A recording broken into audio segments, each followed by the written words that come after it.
السلام علیکم ورحمۃ اللہ وبرکاتہ۔ جی آج ہم سورہ قریش کا تعارف پڑھیں گے۔ سورہ قریش کا مختصر تعارف اور تفسیر یہ ہے کہ اس سورت میں قبیلہ قریش کا ذکر کیا گیا ہے جو کہ مکہ معظمہ میں آباد تھے، اور ان پر کیا کیا خصوصی انعامات کیے گئے اس صورت میں اس چیز کا بھی ذکر ہے، اور اس کے علاوہ ان کو کس طرح امن و سکون عطا کیا اور کون کون سی نعمتیں جو ان کو حاصل تھیں، اور اس پر کہا گیا کہ شکر کرو فخر نہ کرو۔ تو سب سے پہلے ہم اس کی وجہ نزول پڑھ لیتے ہیں، یہ زمانہ نزول جس کو کہا جاتا ہے۔ اب کیونکہ قبیلہ قریش مکہ معظمہ میں آباد تھے اور یہ حضرت اسماعیل علیہ السلام کی اولاد میں سے تھے، اور ہمارے پیغمبر حضرت محمد صلی اللہ علیہ وسلم بھی اسی قبیلہ میں سے تھے، اور بیت اللہ کی اور زمزم کی خدمت ہمیشہ سے اسی قبیلہ قریش کے سپرد تھی۔ اس لیے اس سورت کا نام سورہ قریش مقرر کیا گیا، اور یہ مکی دور کی سورت ہے۔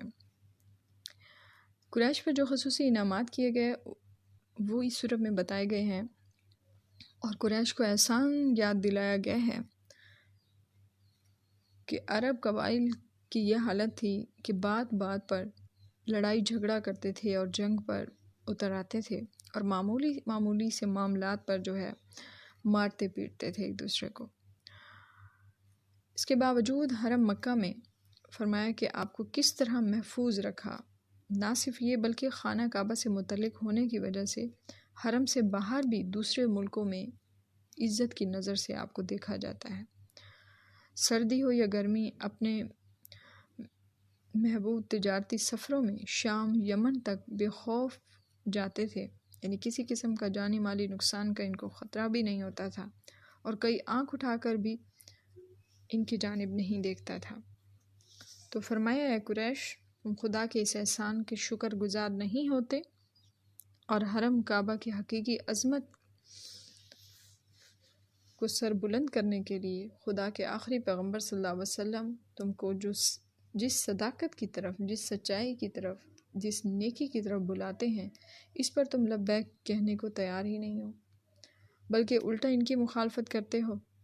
تم کو یہ بات ہرگز زیبا نہیں دیتی، تم کو تو یہ چاہیے تھا کہ اس پروردگار کے گھر کی سچی عبادت کرتے جس نے تمہارے لیے مکہ میں سامان رزق پہنچایا اور تم کو خوف خطرے سے محفوظ رکھا۔ اس سورہ قریش میں جو مضمون کی طرف اشارہ کیا گیا ہے، جس مضمون کی طرف، وہ یہ ہے جیسے لإیلاف قریش ایلافہم رحلۃ الشتاء والصیف، یعنی قریش عادی ہو گئے ہیں،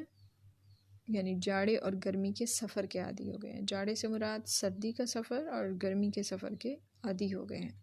یعنی قریش کی عادت کی کہ سال بھر میں تجارت کی غرض سے 2 سفر کیا کرتے تھے، ایک تو سردیوں میں یعنی جاڑوں میں یمن کی طرف، اور گرمیوں میں شام کی طرف، اور لوگ ان کو اہل حرم اور خانہ کعبہ سمجھ کر نہایت عزت و احترام سے دیکھتے تھے، ان کی خدمت کرتے، اور ان کو تجارت میں خاطر خواہ نفع ہوتا۔ پھر فرمایا کہ ان کو تو چاہیے تھا کہ اس خانہ کعبہ کے مالک کی عبادت کرتے جس سے ان کو نفع مل رہا تھا، جس نے ان کو بھوک میں کھانے کو دیا اور خوف سے ان کو امن دیا، یعنی اس گھر کے طفیل تم کو روزی دی جا رہی ہے، جبکہ باہر حرم سے باہر جو ہے چاروں طرف لوٹ کھسوٹ ہے اور جنگ مچی ہے اور بازار گرم ہے، لیکن کعبہ کے ادب سے حرم میں کوئی چوری ڈکیتی نہیں کر سکتا، کسی کی جرت نہیں ہے۔ تو یہ انعام قریش کو یاد دلا کر تنبیہ کی جاتی ہے کہ وہ اس گھر والے کی یعنی اللہ تبارک و تعالیٰ کی بندگی کیوں نہیں کرتے، اور اس کے رسول کو کیوں ستاتے ہیں۔ کیا یہ انتہائی ناشکری اور احسان فراموشی نہیں ہے؟ اگر دوسری باتیں نہیں سمجھ سکتے تو ایسی کھلی ہوئی حقیقت کا سمجھنا تو مشکل نہیں ہے۔ تو اس طرح اس صورت میں قریش کے اندر شکر کے جذبے کو پیدا کیا گیا، اور انسان جب یہ اچھی طرح محسوس کر لے کہ واقعی اس پر اللہ کے کتنے بڑے بڑے احسان اور انعام ہیں، تو پھر وہ سچے دل سے اللہ کی عبادت اور فرما برداری کے لیے آمادہ ہو جاتا ہے۔ اس صورت کے متعلق جو نعمت کا حصول بتایا گیا، اس میں ایک حدیث میں ہے کہ رسول اکرم صلی اللہ علیہ وسلم نے فرمایا، اللہ تعالیٰ نے قریشیوں کو 7 فضیلتیں دی ہیں۔ ایک تو یہ کہ میں ان میں سے ہوں، دوسرا یہ کہ نبوت ان میں سے ہے، تیسرا یہ کہ یہ بیت اللہ کے پاسبان ہے، چوتھا یہ کہ چاہ زمزم کے ساقی ہیں، پانچواں یہ کہ خدا نے انہیں ہاتھی والوں پر غالب کیا، چھٹا یہ کہ 10 سال تک انہوں نے خدا کی عبادت کی جبکہ اور کوئی عبادت خدا نہ کرتا تھا، ساتویں یہ کہ ان کے بارے میں قرآن کریم کی یہ سورت نازل ہوئی، پھر آپ صلی اللہ علیہ وسلم نے بسم اللہ الرحمن الرحیم پڑھ کر یہ مکمل سورت تلاوت فرمائی۔ اس سورت کے متعلق بزرگان دین نے بیان کیا ہے کہ دشمن وغیرہ کا خوف ہو تو یہ سورت پڑھنے سے برائی سے امن مل جاتا ہے۔ اور حضرت علامہ قاضی محمد ثناء اللہ عثمانی پانی پتی رحمۃ اللہ علیہ نے اپنی تفسیر مظہری میں اس سورت کے متعلق لکھا ہے کہ میرے شیخ حضرت مرزا مظہر جان جانا رحمۃ اللہ علیہ نے مجھے حکم دیا تھا کہ ہر مصیبت کو دور کرنے کے لیے تمام خوفناک واقعات میں یہ سورت پڑھا کرو۔ میں نے اس کا بار بار تجربہ کیا اور صحیح پایا۔ مختصر یہ کہ اس سورت میں اللہ تعالیٰ نے اپنے 2 بڑے احسانات یاد دلائے۔ پہلا کہ گرمیوں میں شام کے سفر اور سردیوں میں یمن کی طرف تجارتی سفر کرتے تھے اور ان سے ان کو بہت فائدہ پہنچتا تھا اور یہ ان کا بہت بڑا ذریعہ معاش تھا۔